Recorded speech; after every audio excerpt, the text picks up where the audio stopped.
चीज़ों के लिए प्लान बनाते हैं कि पढ़ेंगे, हर साल एग्ज़ाम ख़त्म होता है तो क्या बोलते हैं, अब से पढ़ेंगे, ठीक है, लेकिन उसको एक्शन में नहीं लेते तो क्या होता है, वो फिर अगले साल फिर से वही अब से पढ़ेंगे, है ना, तो वो नहीं आया। और इम्प्लीमेंट डायरेक्ट किए लेकिन स्ट्रैटेजी बनाए नहीं, तो क्या क्या करना है, कैसे करना है, क्या हो सकता है, आपका टाइम वेस्ट हो जाए, है ना। एग्जाम के लिए अगर रणनीति नहीं बनाए, ठीक है, पता चला एक ही पेज एक कॉन्सेप्ट को ही समझने में, जैसे हम देखे कि कभी कभी कोई समझ नहीं आया तो उसी में लग गया इतना कि क्या हुआ, 1.5-2 घंटे ऐसे चला गया और अगले दिन एग्जाम है या कुछ टाइम में एग्जाम है, तो क्या हुआ, हम दूसरी चीज़ पे ज़्यादा टाइम कर दिए। उससे बेटर क्या था, जल्दी जल्दी में दूसरा पहले कंप्लीट करते, टाइम बचता, फिर करते। तो अगर फॉर्मुलेशन स्ट्रैटेजी नहीं है, अगर बिजनेस कोई स्ट्रैटेजी पहले से नहीं बनाई है और सिर्फ क्या कर रही है, बस एक्शन ले रही है, तो थोड़ा दिक्कत होगा इम्प्लीमेंट कर रहे तो, है ना, ठीक है। तो दोनों, तो a good strategy fails without proper implementation, अगर प्रॉपर इम्प्लीमेंटेशन नहीं किए तो वो फेल, और अगर इम्प्लीमेंट किए और फॉर्मुलेशन नहीं किए तो क्या करना है वो नहीं पता चलेगा, तो रिसोर्सेज क्या होंगे, वेस्ट हो जाएंगे, एफिशिएंसी क्या होगा, घटने का चांस है ना, चांस है कि रिसोर्सेज वेस्ट होंगे, एफिशिएंसी घटेगा, ठीक है, क्योंकि लक्ष्य नहीं है ना फिर, है ना, किस तरीके से हमको करना है। फिर issues in global strategy implementation, तो कल्चरल डिफरेंसेस है, ग्लोबल है, देखिए ग्लोबल, जब भी ग्लोबल वर्ड आएगा तो कंट्री के बाहर वाला भी सोचना है, तो कल्चर का डिफरेंस होता है, हम लोग पढ़े थे ना, जो वर्क प्लेस का एग्जाम्पल दिए थे, है ना, कि वो टिफिन में अपना क्या लाए थे, लेकिन इंडियन वाले देखे बोले नहीं नहीं है ना, तो कल्चर का डिफरेंस होने से। और वो ब्रेड वाला के एग्जाम्पल दिए थे, हस्बैंड को वाइफ देती थी ऊपर वाला ब्रेड का टुकड़ा स्लाइस वाला, है ना, और उनके कंट्री में इसको खराब माना जाता था, जबकि वाइफ के कंट्री में इसको बेस्ट माना जाता था, तो क्या हुआ, डिवोर्स तक वाला बात चला गया, बाद में पता चला तो छोटा बात पे इसके कारण इतना बढ़ रहा है ना। तो इसी तरह जो भी दूसरे कंट्री में अगर ऑपरेट करते हैं तो वहाँ का कल्चर को, ट्रेडिशन को, है ना, लॉज को, ये सब जानना है। तो रिसोर्स का एलोकेशन को भी देखना है, कम्युनिकेशन का क्या प्रॉब्लम है, कोऑर्डिनेशन अक्रॉस कंट्रीज, ठीक है, और हम लोग को तालमेल भी बिठा के चलना है, क्योंकि इंफ्रास्ट्रक्चर का भी डिफरेंसेस होगा, है ना, लॉ का डिफरेंसेस है, एनवायरनमेंट का डिफरेंस है, ठीक है, टैक्स लॉस का दिक्कत अलग है, ठीक है। प्लानिंग एंड एलोकेटिंग रिसोर्सेज, ठीक है, तो प्लान और एलोकेट करते जब हम लोग रिसोर्सेज को, तो इसके लिए हम लोग क्या देखते हैं, financial resources, human resources, financial resource समझ गए, पैसा, है ना, ह्यूमन रिसोर्सेज, ठीक है, जो पर्सोनल्स होते हैं, एम्प्लॉइज, ये सब, ठीक है, जो भी मैन पावर है। Physical and technological resources, physical समझ गए, मशीन्स, ये सब, लैंड, बिल्डिंग, ये सब। टेक्नोलॉजिकल, टेक्नोलॉजी, है ना, कैसा टेक्नोलॉजी का, जैसे हम लोग पढ़े थे ना, अमेरिका में क्या, या दूसरे डेवलप कंट्री में क्या हो रहा है कि वहाँ पे फास्ट डिलीवरी वाला सिस्टम है, क्योंकि उन लोग क्या कर रहे हैं, एडवांस टेक्नोलॉजी का यूज़ कर रहे हैं, पर इंडिया में अभी डेवलप कर रहा है वो, जैसे हम लोग पढ़ रहे हैं ना, क्विक कॉमर्स आ गया इंडिया में, फिर अल्ट्रा क्विक कॉमर्स आ गया, है ना, 10 मिनट 15 मिनट, ठीक है, हाँ, ब्लिंकिट वाला, जो अलग अलग स्टोर्स खोले हुए हैं वो लोग, ठीक है, बड़ा बड़ा स्टोर खोले हुए हैं। अब देखिए, जितना जैसे दुकान जा रहे हैं, हाँ, और आपको लग रहा है जाने आने में ही मेरा 20 मिनट 30 मिनट या 1 घंटा लगभग लगेगा, तो वो सहूलियत, तो ये क्या हो रहा है, टेक्नोलॉजी का फायदा से, है ना, तुरंत स्टोर करके रख रहे ताकि तुरंत क्या कर दे, पहुंचा दे, ठीक है। तो अलग अलग कंट्री में इसका डिफरेंसेस हो सकता है। फिर स्ट्रैटेजी कंट्रोल, तो सेटिंग स्टैंडर्ड्स, हम लोग कैसे कंट्रोल कर सकते हैं अपना स्ट्रैटेजी को, स्टैंडर्ड सेट करके, मेजर करके परफॉर्मेंस और करेक्टिव एक्शन लेके, ठीक है। इसके अलावा और भी है कि एनालाइज भी हम अगर अपने को करें, है ना, कहाँ कहाँ डिफरेंसेस है, जो उसी को मतलब एक्सप्लेन करने के लिए आप और भी पॉइंट्स ला सकते हो, तो शॉर्ट में, ठीक है, ठीक है। फिर इसमें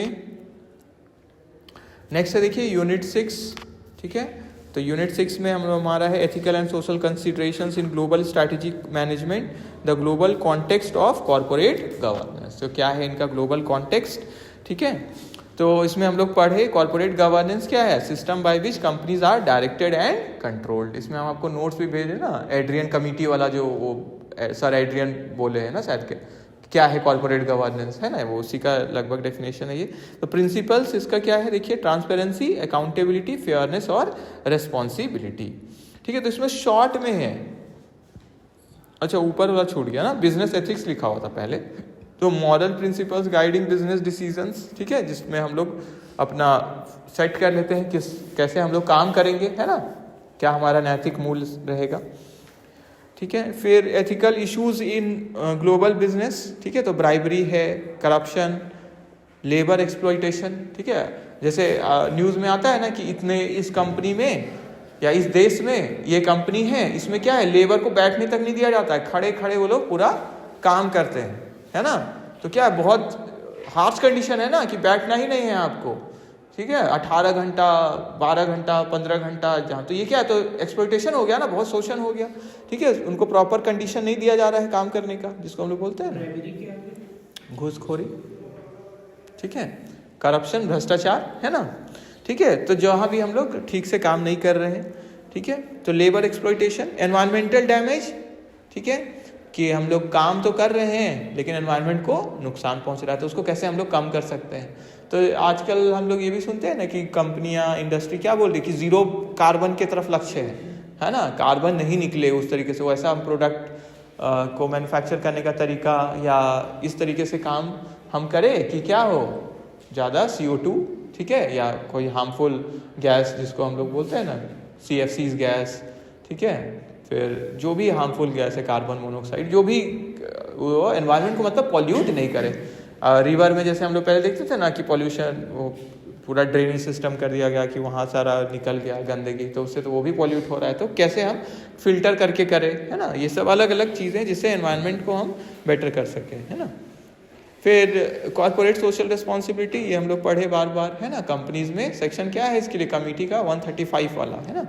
तो CSR तो आपको डिटेल में लिखना है, जो नोट्स में भी है ना। अलग अलग CSR किस पे एप्लीकेबल होता है, वही 5 करोड़ वाला, नेट प्रॉफिट 5 करोड़ या उससे ज़्यादा है, फिर नेटवर्थ 500 करोड़ या उससे ज़्यादा, और टर्नओवर 1000 करोड़ या उससे ज़्यादा, तो अप्लाई हो जाता है ना। पिछले 3 साल का एवरेज करते हैं और 2% क्या करते हैं CSR के लिए हम लोग अलॉट करते हैं।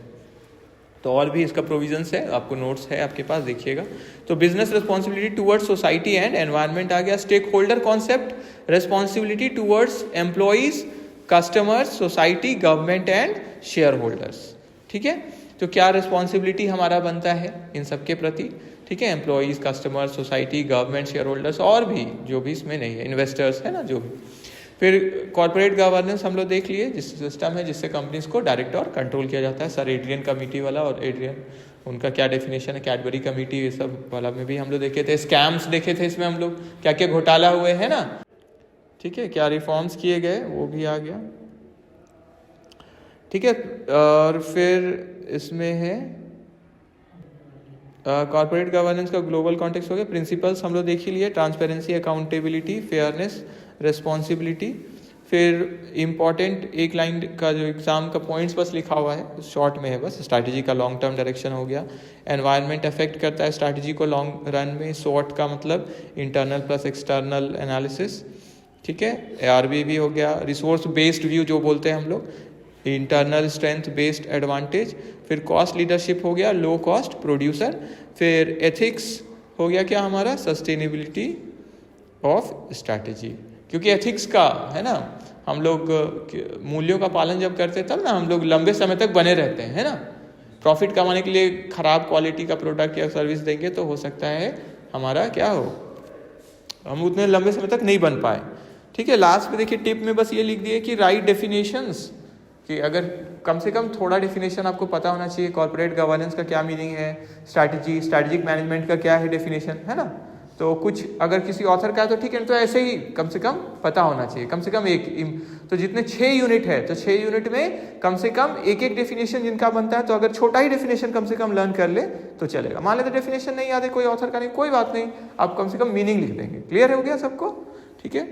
लेकिन अगर कर लेते हैं डेफिनेशन छोटा सा, थोड़ा मेहनत लगेगा, खोजिए और उसको लिखना चाहिए, और ठीक है। फिर पॉइंट्स में लिखना है हम लोग को, और एग्जाम्पल्स देना है, ठीक है। कोशिश, जैसे मिड सेम में आप लोग दिए ना एग्जाम्पल, क्या होता है मार्क्स अच्छा मिलता है ना, एग्जाम्पल्स देना है। हेडिंग्स, सब हेडिंग्स का यूज़ करेंगे, मतलब पैरा पैरा में मत कर दीजिएगा, नहीं तो क्या होता है पता चलता है कि नहीं ये बस लिखे जा रहे हैं ना, अच्छा प्रेजेंटेशन रहता है। डायग्राम्स का यूज़ करिए, है ना, ठीक है। लिंक करना है आंसर को ग्लोबल कॉन्टेक्स्ट में भी, जहां अगर क्वेश्चन में ग्लोबल लिख ही दिया तब तो उसको लिंक करना ही है, नहीं लिखा हुआ है तो अपने से फ्री हैंड होता है कि ग्लोबल वाले में हम लोग को ये चीज़ भी देखना पड़ता है, इससे कल्चरल डिफरेंस और इससे, और उसके हिसाब से एक्ट करना पड़ता है। तो डायग्राम्स और फिगर्स, ठीक है, प्रेजेंटेशन के लिए जितने भी ज़रूरी चीज़ है, टेबल्स, पॉइंट्स, ये सब हम लोग बनाएंगे, ठीक है। क्लियर सबको, ठीक है। तो हम लोग यहीं रुकते हैं, थैंक यू।